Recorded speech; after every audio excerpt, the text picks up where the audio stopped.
All right. Well, hi. Hello. Welcome to this is episode 1 of season 2 of Community Conversation with Gary and Stacy.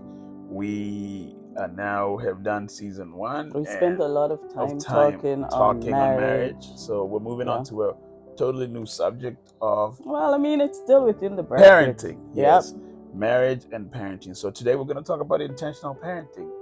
So there's two of you, and then all of a sudden the first child comes.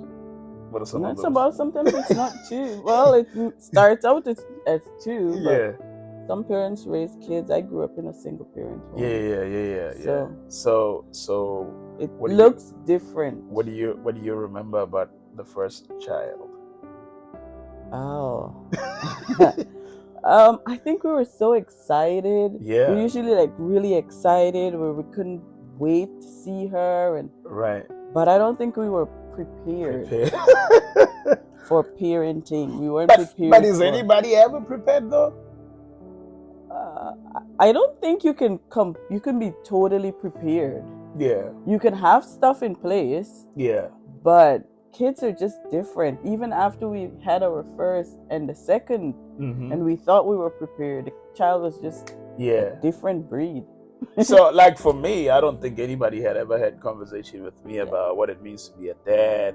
What does that look like? I could only remember like good things that I learned from my father and from other men that were in my life. Other than that, I didn't know what to expect. I was excited to have a child. I was excited to be called daddy. I was excited to be somebody's father. But in our first year though, like when she was 8 months, we moved. Yeah, we moved to Texas from Botswana. Yeah. So that in itself was difficult. The move was difficult. The new environment was difficult. Yep. Having a young child was difficult. Right. And then So let's talk a little bit about intentional parenting. What does that mean to you? I think it's more of, like we talked about the preparation, but preparing yourself as an individual. Right. Some of the things, because kids tend to bring out the best and the worst in you. Yeah.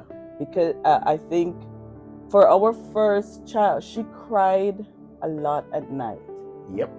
So being tired, having to work, I think it pushes your buttons.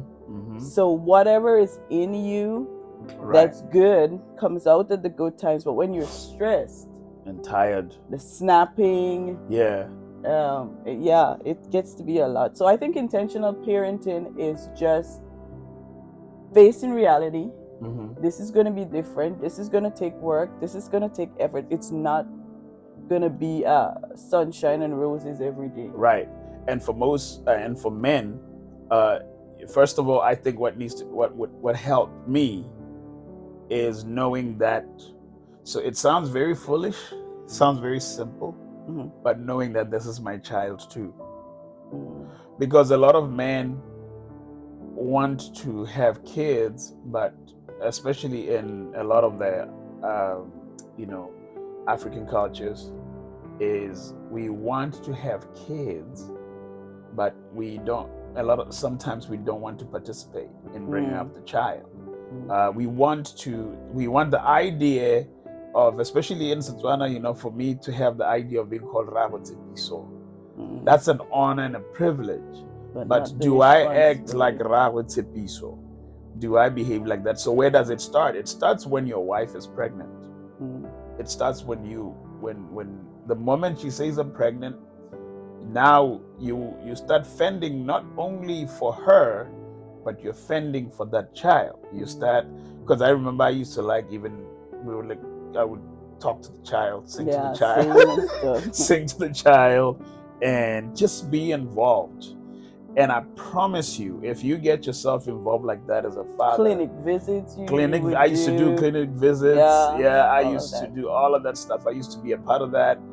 In fact, I remember sometimes even I'll be at the clinic, or we'll be at the clinic, or sometimes when she was younger, you would be at work and I'll take her to the clinic, and some women will be like, what kind of a man?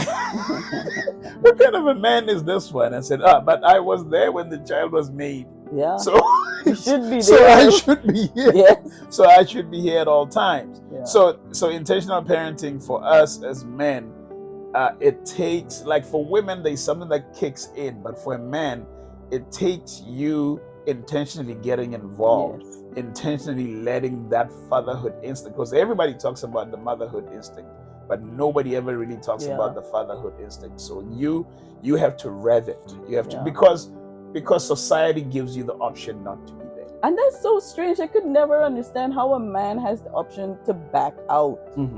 And most women, I mean, there's some cases where it's reversed, but predominantly men would be the ones who choose. How do you get to choose to back out? Right. Yeah, so that's difficult. I think also for us, we did a lot of reading. Yeah. Back in the days, the internet wasn't as big as it is now. No. So we had that book, What to Expect When You're Expecting. Yeah. So that process of, at this time, the child is this size, this has been developed, it gets you excited. It gets you excited, yeah. You know, and you're looking forward to the birth of this baby. You're excited. You're participating, even for a man. Right. So the baby doesn't show up, and then you're like, who is this? Who is this demanding so much attention? Right. So also you got to remember too that the involvement of God is really important, because He's the one that created us, and He's the one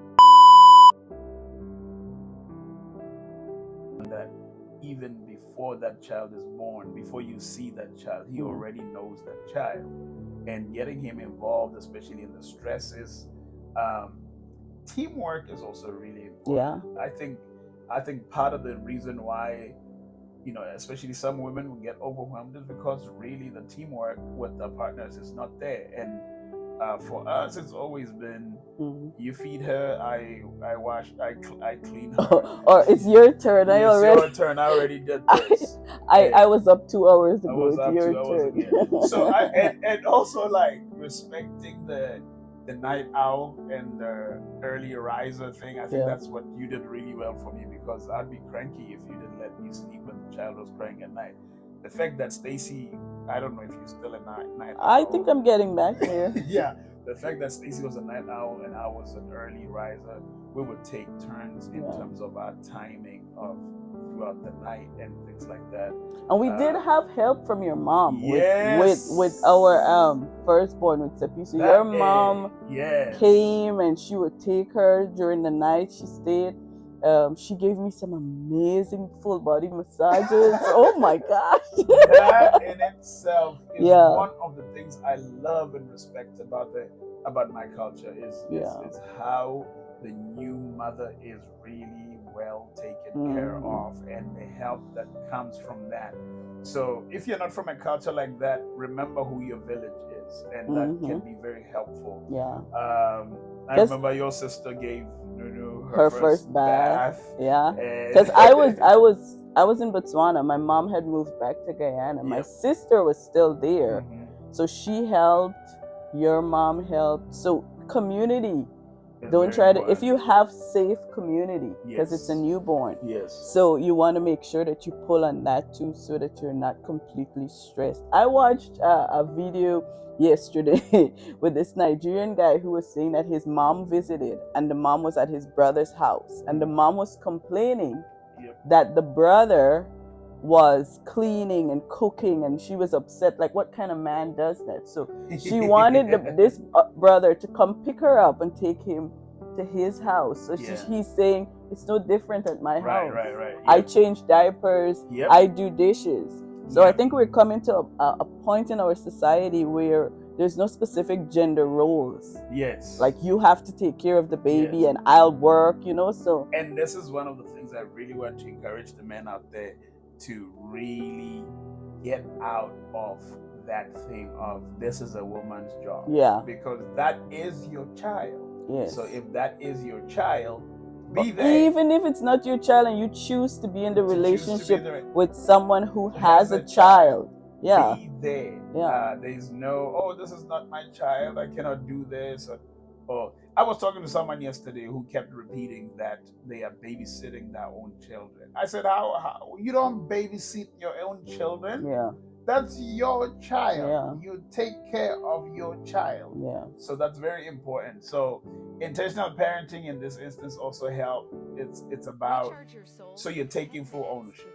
So that's, I think that's what it means. You're taking full ownership of this human being that you brought to life. Yeah. Right? Yeah. So that is, you bring this child to this world, you have a responsibility. Also understanding that this is not just another human being. The Bible says they are a gift from God. Exactly. They are a gift from God.